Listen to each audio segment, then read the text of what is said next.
E aí, galera do sétimo ano, a aula da nossa semana hoje, estaremos iniciando agora o segundo bimestre, o livro 2, o capítulo 1, tá bom? Falaremos sobre um assunto hoje aqui e as atividades dessa semana serão apenas assistir essa aula, ok? Acompanhar essa aula. Hoje nós falaremos sobre a classificação dos seres vivos. Pessoal, nós iremos falar sobre seres vivos hoje, né? Vocês sabem o que são seres vivos, né? São os animais, os vegetais, as bactérias. Os seres não vivos, né? São os minerais, a água, ar, terra, ok?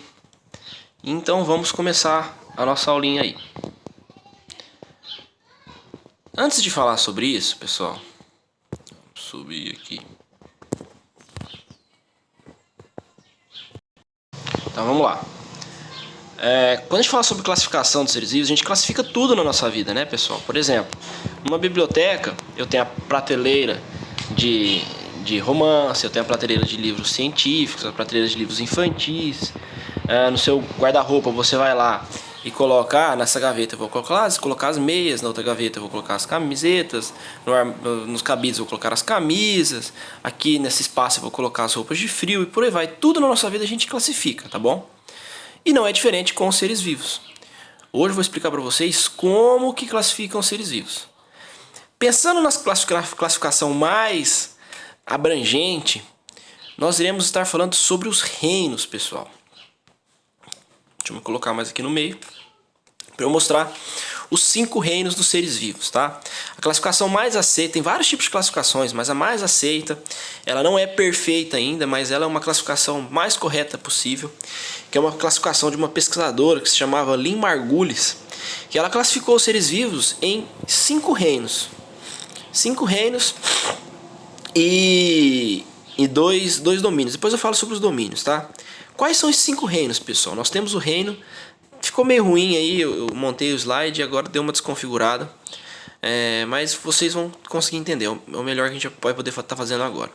O primeiro reino, pessoal, é o reino das bactérias, os seres mais simples, os primeiros seres que surgiram aí.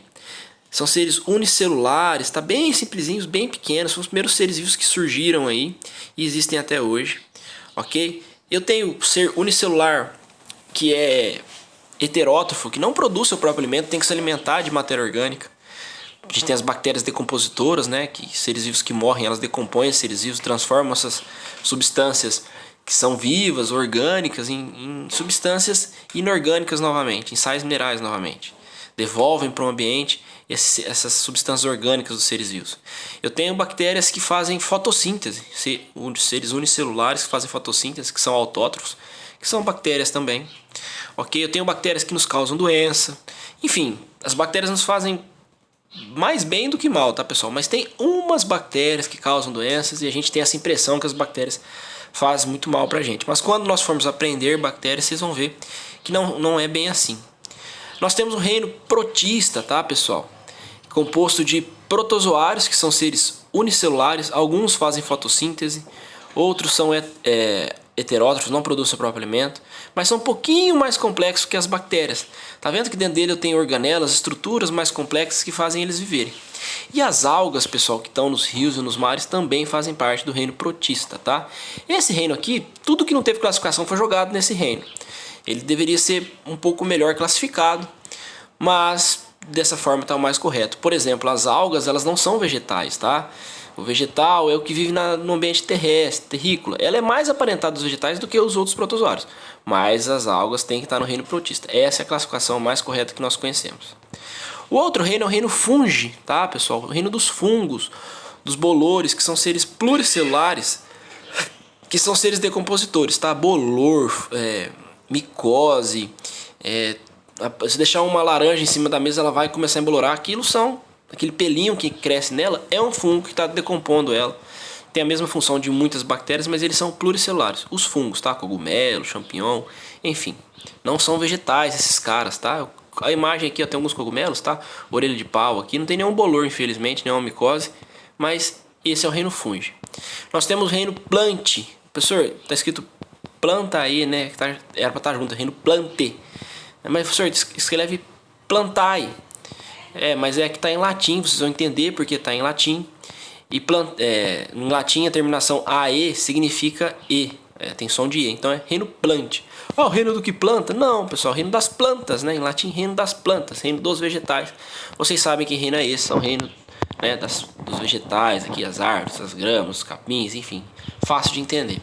E depois nós temos também o quinto reino, que é o reino de nós, animais, olha lá, todos os animais, estrela do mar, polvo, seres invertebrados como alguns aracnídeos, insetos, né? Olha aqui dos outros animais vertebrados, água viva, as aves, os macacos, os répteis, anfíbios, peixes, então, enfim, são os animais, tá? Reino animal. Eu falei sobre dois domínios, porque o reino das bactérias ele é dividido em dois domínios, tá, pessoal? O domínio das bactérias, que são as bactérias que fazem a decomposição, e as bactérias fotossintetizantes, bactérias que causam doenças, mas ainda tem um tipo de bactéria que é bem mais diferente de todos esses seres vivos aqui, mas estão aqui no reino das bactérias, que são as eubactérias, que são bactérias que a gente chama elas de extremófilas, que elas vivem em locais muito inóspitos, em lava de vulcão, em fontes termais, em locais muito ácidos que nenhum outro ser vivo consegue ver, só essas eubactérias, bactérias extremófilas. Então é isso, 5 reinos, né? E o reino das bactérias é dividido ao meio, né? Que eu tenho o domínio eucária, que são das eubactérias, e o domínio dos outros seres vivos, ok? Não, eu tenho o domínio das eucárias, o domínio das bactérias e o domínio dos procariotas, que são seres vivos procariontes, que tem dentro das células deles tem organelas, olha as organelazinhas aqui, né?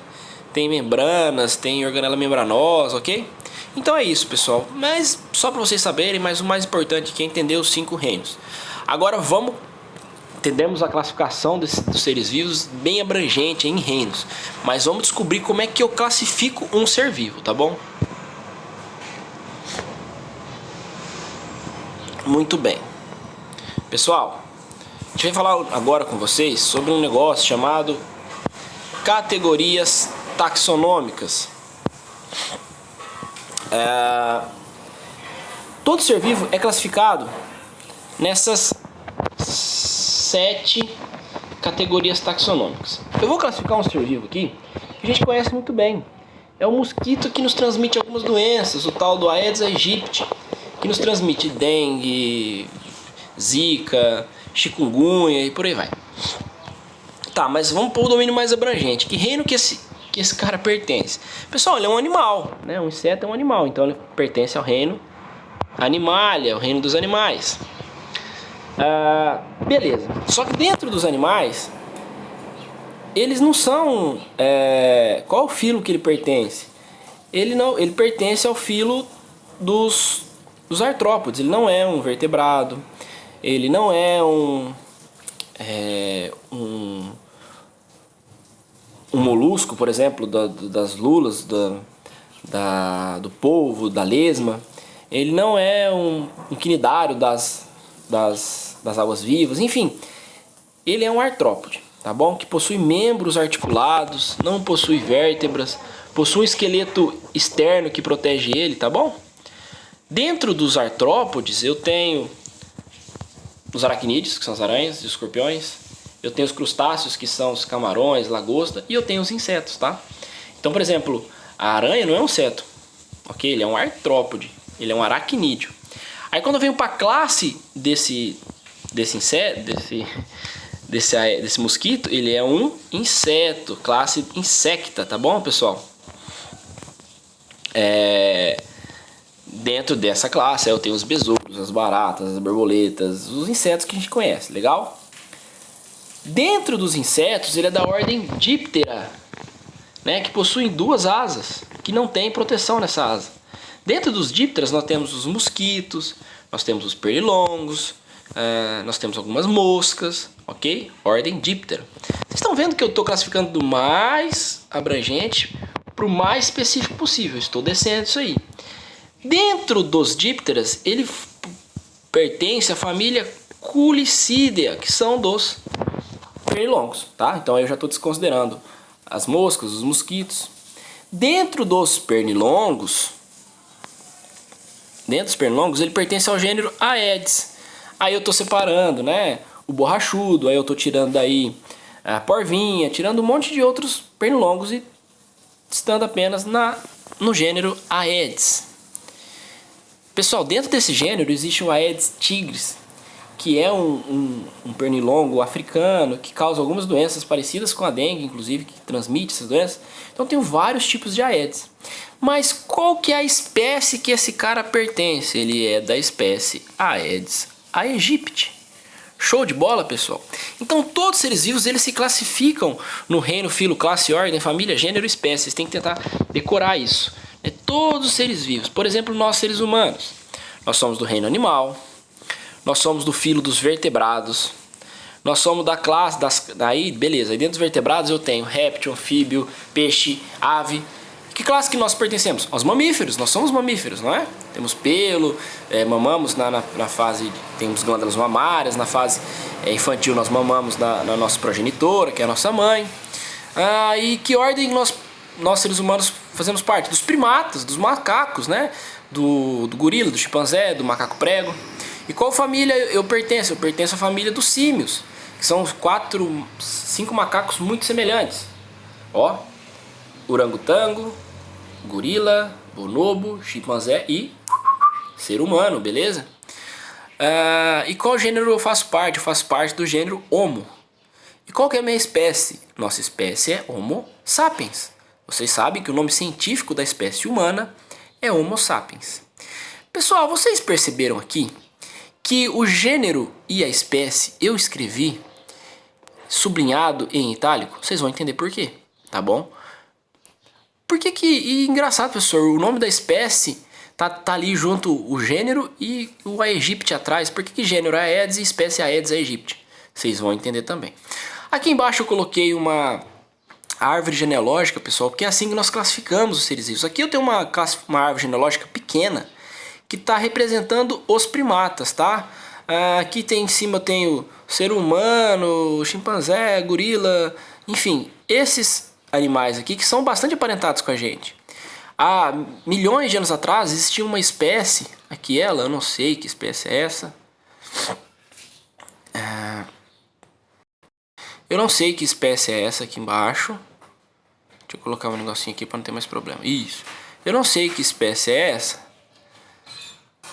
Porque, né, tipo, é muito antiga, tal, mas essa espécie era uma espécie só de primatas.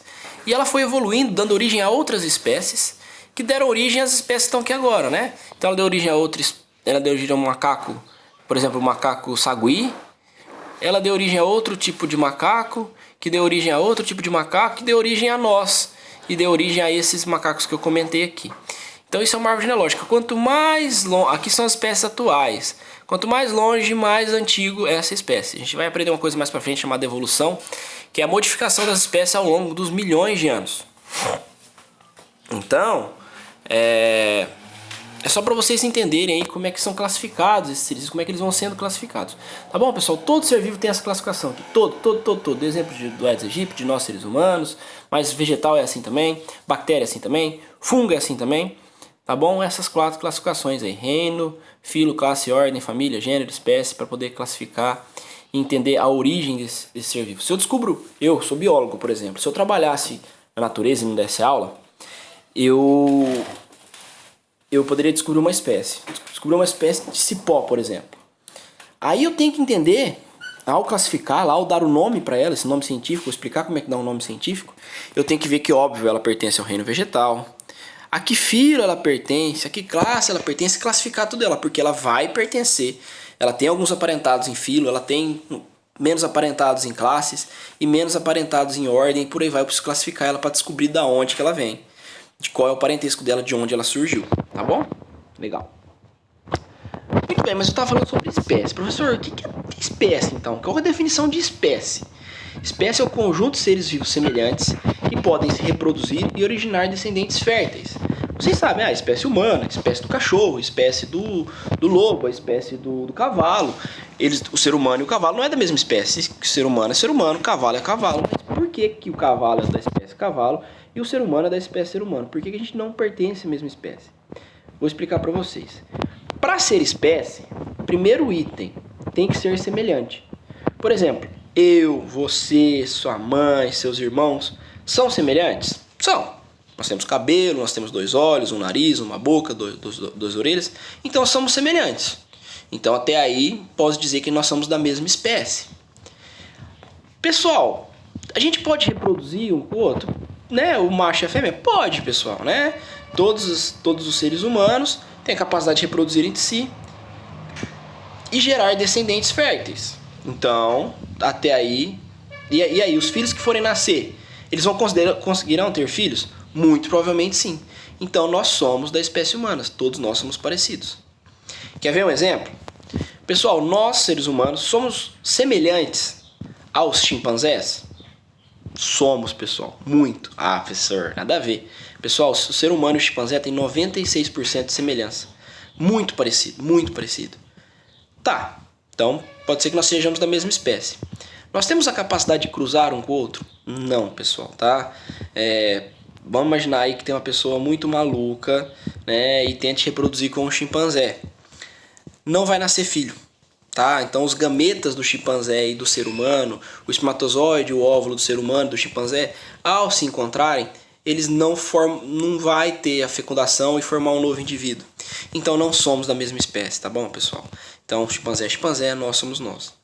Vou dar outro exemplo, galera. O cavalo, os equinos, cavalo, égua, são semelhantes aos assininos, os jumentos, os jegues?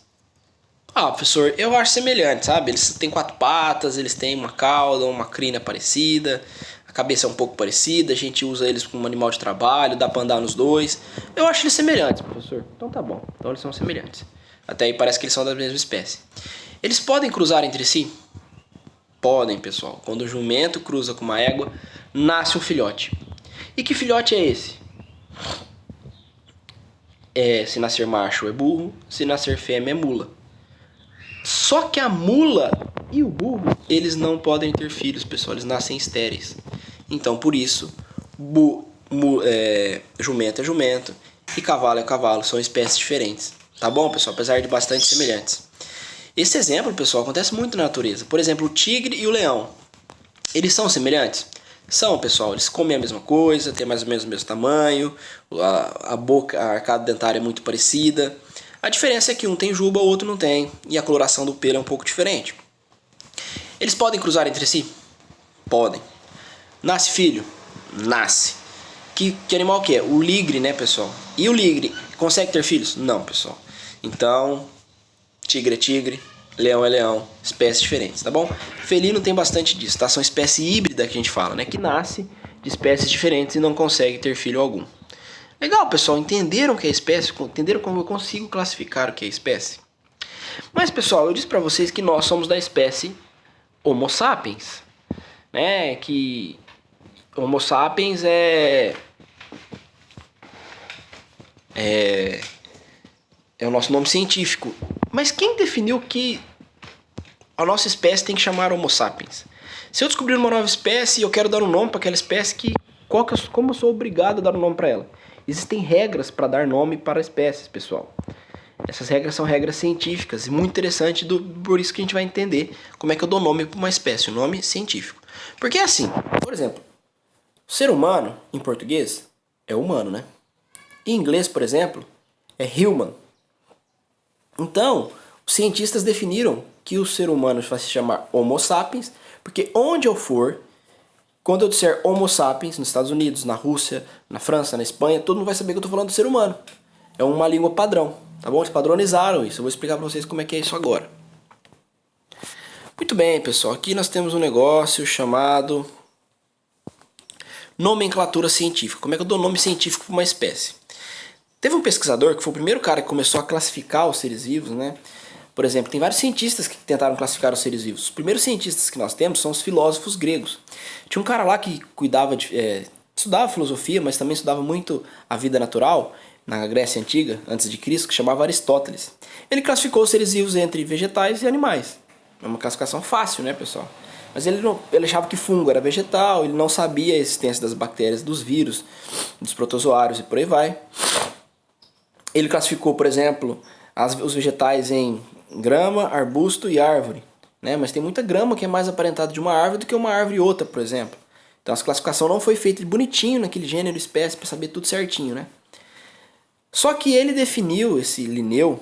Ah, não, beleza, o Aristóteles fez isso.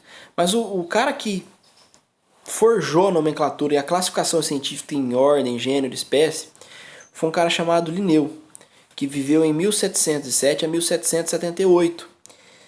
E ele foi o primeiro cara que classificou muitos seres vivos de uma forma bastante correta para a época. Ele classificou vários vegetais e vários animais em 2 livros e deu nome para muitas espécies conhecidas.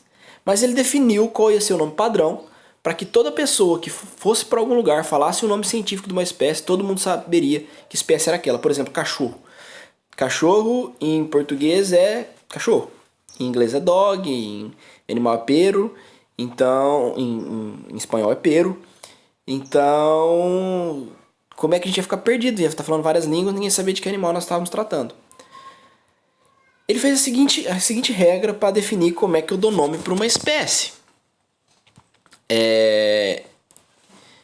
Ele desenvolveu um sistema chamado nomenclatura binomial, que toda espécie tem que ter 2 nomes. Mas como é que eu defino o nome dessa espécie? Primeiro, tem que ser composto de 2 termos, tá? Lembra que eu falei Homo sapiens, né? Aedes, aegypti, tem que ser 2 nomes. Por isso, nomenclatura binomial. Todos esses nomes têm que ser escritos em latim, galera. Tá? São nomes latinizados. Por que latim, professor? Bom, primeiro que latim foi uma língua importante, foi uma língua falada na Roma Antiga, que deu origem a muitas línguas, por exemplo, o português, o espanhol, o francês, o italiano. E é uma língua que já morreu. É uma língua que ninguém mais fala. Porque essa língua morreu, a Roma Antiga não existe mais, essa língua foi modificada nessas outras línguas que eu falei para vocês, então essa língua não vai mudar. Por exemplo, o português falado em 1500 não é o mesmo português falado hoje. Mudou bastante, galera. E a língua muda todos os dias, né? Nós temos modificações nas regras da língua, palavras que nós estamos inventando novas. Então, quando a gente coloca tudo em latim, o nome dessa espécie não vai mudar nunca mais. Porque ela está em latim, ninguém usa latim mais, tá bom? Ele tem que ser gravado em destaque, ou em itálico ou sublinhado. Eu mostrei para vocês lá em cima que eu coloquei sublinhado e itálico, o Aedes aegypti. Aqui, ó, coloquei algumas espécies, vou falar sobre elas. Ela tá tudo em itálico. Então, quando você for escrever o nome de uma espécie, galera, você tem que sublinhar. Porque se você estiver escrevendo à mão, não tem como você colocar em itálico, você sublinha ela. Já no computador, você pode colocar em itálico, tá bom? Uma vez que o primeiro termo é o nome do gênero, e ele tem que ser em letra maiúscula, e o segundo nome aí sim o nome específico desse animal, e tem que ser em letra minúscula, tá bom? Lembra que o Aedes aegypti, ele tem o nome Aedes, que é o gênero dele, e aegypti, que é o epíteto específico, né, o nome específico dele, para diferenciá-lo. Quando eu descubro uma espécie, eu posso tentar colocar o meu nome nela, por exemplo. Eu descobri ela, e eu quero que essa espécie é do gênero... sei lá, uma espécie de planta, por exemplo, né? É uma oriza, por exemplo. Eu sei que ela é do gênero oriza, ela tem que chamar oriza, mas eu quero chamar o nome dela de Oriza nicacius, por exemplo, ou Oriza netus, por exemplo, porque é meu nome, só que eu tenho que colocar em latim. Ou eu quero homenagear, por exemplo, minha irmã, quando eu descobri essa espécie. Então vai chamar Oriza maiaras, por exemplo, é o nome da minha irmã. E por aí vai, pessoal. Né? Posso dar ela é arbustiva essa espécie, então eu coloco o nome dela de Oriza arbustivas. Né? Eu vou ter que procurar uma pessoa que é especialista em latim para ela dar o nome correto para ela. Eu posso dar o nome que eu quiser, ou da característica dela, ou homenageando alguém, e por aí vai. Mas o primeiro nome tem que ser de acordo com o gênero. Se ela já participa de um gênero, vai ter que ser o nome do gênero dela. Coloquei alguns exemplos de nomes científicos aqui, ó. Zea mais é o nome do milho, tá? Oriza sativa, né? É o arroz cultivado, sativa em latim significa cultivado, oriza sativa é o nome do arroz. Homo sapiens somos nós. Canis lupus são os cachorros, são os lobos, tá? É do gênero canis, que é de canídeos, né? Que tem canino bem desenvolvido. Lupus de lobo.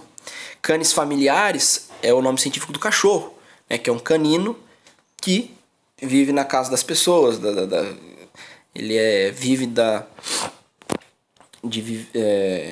nas casas, enfim, da família. Então esse nome canis familiaris do latim. Legal isso, né, pessoal? Esses são os nomes científicos, como eles são formados. Entenderam, pessoal? Gostaram de aprender sobre como a classificação dos seres vivos são, porquê do nome científico, né? Como que se escreve isso? Eu vou cobrar em prova, em avaliação isso, tá? Como que a gente classifica isso? Como a gente dá nome para isso? Como os seres vivos vão se modificando ao longo do tempo e vão se ramificando em espécies novas. Super legal, né? Então eu acho que falta só mais um itemzinho aqui, vai ser rápido ou não. Pessoal, legal. Evolução da espécie humana, tá? Não tá tendo lugar pra mim no mundo aqui. A evolução da espécie humana. Agora a gente vai falar um pouco sobre a espécie humana, tá?